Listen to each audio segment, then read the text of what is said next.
जय हिंद दोस्तों, स्वागत है अपने इस YouTube चैनल पर। दोस्तों, आज के इस वीडियो में हम कक्षा 12 के विद्यार्थियों के लिए हिस्ट्री यानी इतिहास के महत्वपूर्ण बहुविकल्पीय प्रश्न लेकर आए हैं, जो परीक्षा दृष्टि से वेरी इंपॉर्टेंस रहेगा। बच्चों, यह NCERT रहेगा और सभी बोर्ड के विद्यार्थियों के लिए। यानी इतिहास से संबंधित जो भी बहुविकल्पीय प्रश्न रहेगा बच्चों, सब किसी न किसी हर वर्ष परीक्षाओं में पूछे रहेगा। तो आइए देखते हैं। क्वेश्चन है बच्चों, बादशाहनामा का लेखक कौन था? गुलबदन बेगम, अबुल फजल, लाहौरी, जहांगीर। तो बच्चों सही जवाब हो जाएगा दा, हो जाएगा लाहौरी। यानी जो है नामा के लेखक कौन थे? लाहौरी थे। बाबर नामा के रचयिता कौन थे? तो बा से बाबर नामा, बा से बाबर।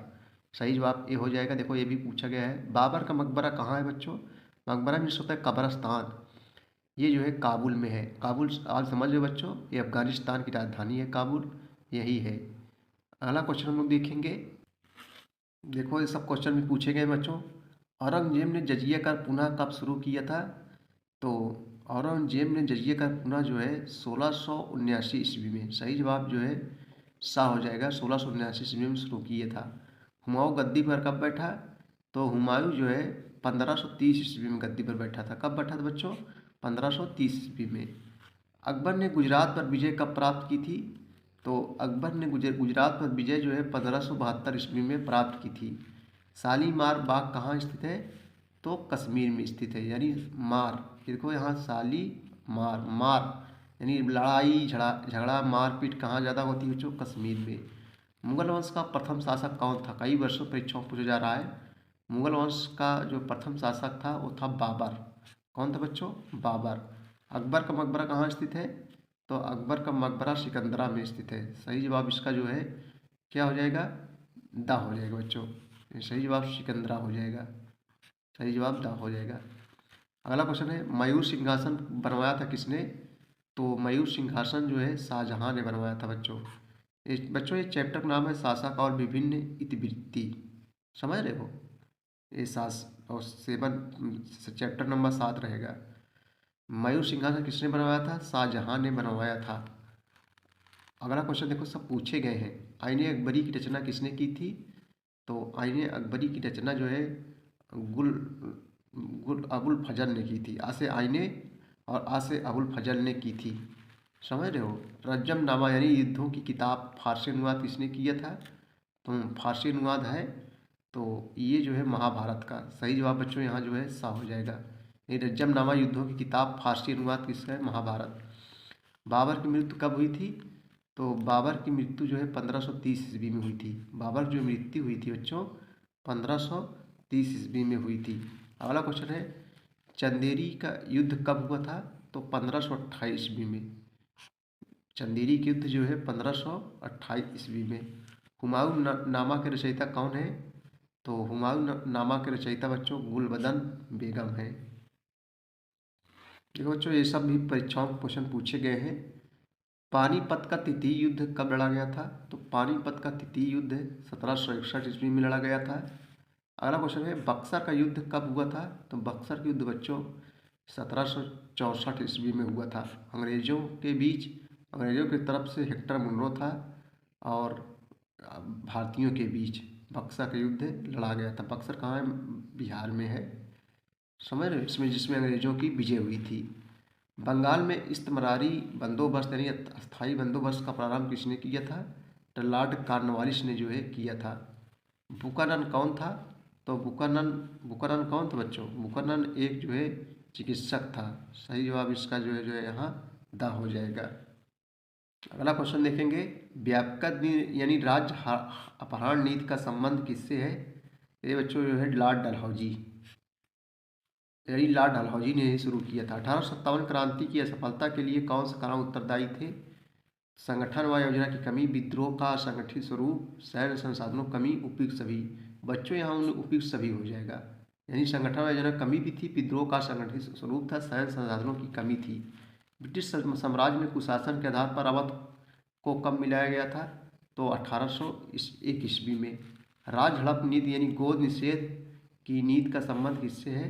तो लॉर्ड डलहौजी से है। ये सब बच्चों नौकरी की परीक्षाओं में बहुत पूछे जाते हैं। सहायक संधि का संबंध किससे है? तो लॉर्ड वेलेज़ली से संबंधित है। यह सहायक संधि का जन्मदाता भारत में लॉर्ड वेलेज़ली को ही माना जाता है। देखो कई वर्षों से जो है परीक्षाओं में पूछे जा रहे हैं। 1857 की क्रांति किस शहर में प्रारंभ हुई थी? तो 1857 जो क्रांति मेरठ शहर में प्रारंभ हुई थी। समझ रहे हो? भारत का पहला वायसराय कौन था बच्चों? भारत का पहला वायसराय कौन था? तो लॉर्ड कैनिंग। लॉर्ड कैनिंग जो है भारत का पहला वायसराय था। और लॉर्ड कैनिंग ही बच्चों 1857 क्रांति का क्या था? गवर्नर जनरल था। 1857 क्रांति में गवर्नर जनरल कौन था? लॉर्ड कैनिंग ही था। सती प्रथा का उन्मूलन किस वर्ष हुआ था? सती प्रथा का उन्मूलन यानी समाप्ति जो है 1829 ईस्वी में हुई थी। चलिए अब जो क्वेश्चन देखेंगे बच्चों बहुत ही इम्पोर्टेंस है। भारत छोड़ो आंदोलन कब प्रारंभ हुआ?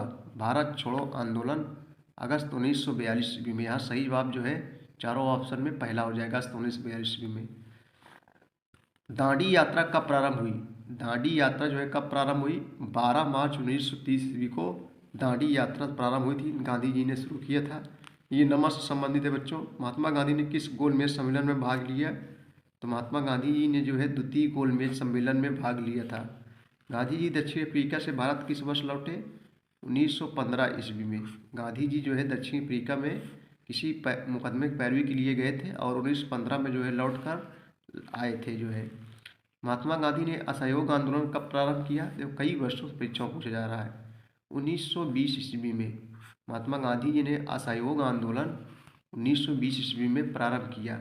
निम्नलिखित में से कौन सा आंदोलन गांधी जी से संबंधित नहीं था? तो यहाँ बा हो जाएगा होम रूल आंदोलन। भारत छोड़ो आंदोलन से संबंधित है बच्चों। 1942 में सविनय अवज्ञा आंदोलन, असहयोग आंदोलन, लेकिन होम रूल आंदोलन नहीं है। भारतीय राष्ट्रीय कांग्रेस की स्थापना कब हुई थी? तो 1885 ईस्वी में भारतीय राष्ट्रीय कांग्रेस की स्थापना हुई थी। ए ओ हुम यानी जो है स्थापना किसने की थी? एक अंग्रेज रिटायर्ड अधिकारी जिसका नाम था सर ओरिएंटल हुम। ए ओ हुम 1885 ईस्वी में किया था। कहाँ? बम्बई में गोकुलदास तेजपाल संस्कृत विश्वविद्यालय में स्थापना हुई थी। द्वितीय गोलमेज सम्मेलन कब आयोजित किया गया था? 1931 ईस्वी में। यानी बच्चों जो गोलमेज सम्मेलन था ये जो लंदन में होता था और इससे गोलमेज होती थी, चारों तरफ लोग बैठते थे, वहीं सम्मेलन वगैरह होता था। मुस्लिम लीग ने उपमहाद्वीप के मुस्लिम बहुल इलाके के लिए कुछ स्वायत्तता की मांग की थी। कब? तो जो है मार्च 1940 ईस्वी में। समझ रहे बच्चों? देखो सब पूछे गए हैं। A bunch of old letters का प्रकाशन हुआ था, जवाहरलाल नेहरू ने किया था। प्रथम गोलमेज सम्मेलन कब आयोजित हुआ था? तो 1930 ईस्वी में। प्रथम गोलमेज सम्मेलन 1930 में। जलियांवाला बाग हत्याकांड का हुआ, बहुत सरला है, 13 अप्रैल 1919 में जलियांवाला बाग हत्याकांड, जहाँ जनरल डायर ने गोली चलवा दिया था। बहुत सारे अंग्रेज भारतीय मारे गए थे। हिंद स्वराज पुस्तक निम्न में से किसने लिखी है? तो हिंद स्वराज नामक पुस्तक जो है महात्मा गांधी ने लिखा है बच्चों। किसने? महात्मा गांधी ने लिखा है। अगला क्वेश्चन है बच्चों, भारत छोड़ो आंदोलन के लिए किसने कहा था कि मेरे जीवन का यह अंतिम संघर्ष होगा? ये कहा है बच्चों महात्मा गांधी ने जो है कहा है। किस नेता को महात्मा गांधी का राजनीतिक गुरु कहा जाता है? तो गोपाल कृष्ण गोखले को। किस नेता को महात्मा गांधी का राजनीतिक गुरु, यानी महात्मा गांधी राजनीतिक गुरु कौन थे? गोपाल कृष्ण गोखले थे। समझ भैया? क्रिप्स मिशन भारत कब आया था? तो क्रिप्स मिशन जो है 1942 ईस्वी में भारत आया था। सूरत में कांग्रेस का विभाजन कब हुआ? तो सूरत 1907 ईस्वी में। माई एक्सपेरिमेंट्स विथ ट्रूथ के लेखक कौन है? माई एक्सपेरिमेंट्स विथ ट्रूथ के लेखक जो है महात्मा गांधी जी हैं बच्चों। असहयोग आंदोलन का प्रारंभ हुआ? अभी हमने बताया बच्चों 1920 में, दोबारा रिपीट हो रहा है। साइमन कमीशन भारत कब आया था? तो साइमन कमीशन जो है 1928 ईस्वी को भारत आया था। कब आया था बच्चों? साइमन कमीशन 1928, जिसका जो है बहिष्कार किया गया था। महात्मा गांधी को किसने जो है सर्वप्रथम राष्ट्रपिता कहकर संबोधित किया था? तो सुभाष चंद्र बोस। बच्चों सही जवाब जो है यहाँ आ हो जाएगा। महात्मा गांधी को किसने सर्वप्रथम राष्ट्रपिता कहकर संबोधित किया था? सुभाष चंद्र बोस ने जो सबसे पहले महात्मा राष्ट्रपिता कहकर संबोधित किया था। अगला क्वेश्चन है, प्रथम पंचवर्षीय योजना किस वर्ष प्रारंभ हुई थी? तो पहली पंचवर्षीय योजना बच्चों 1951 ईस्वी में प्रारंभ हुई थी। और पंचवर्षीय योजना 5 वर्षों की होती है। और प्रथम पंचवर्षीय योजना किस पे जोर दिया गया था? कृषि पर जोर दिया गया था। अगला क्वेश्चन है, पंडित जवाहरलाल नेहरू की मृत्यु कब हुई थी? 1964 ईस्वी में। पंडित जवाहरलाल की जो मृत्यु हुई थी 1964 में, जो हमारे देश के पहले प्रधानमंत्री थे। राज्यों का पुनर्गठन कब किया गया? 1956 ईस्वी में बच्चों। सही जवाब यहाँ जो है द हो जाएगा। तो बच्चों ये थे मोस्ट इंपॉर्टेंट ऑब्जेक्टिव क्वेश्चन कक्षा 12 के विद्यार्थियों के लिए।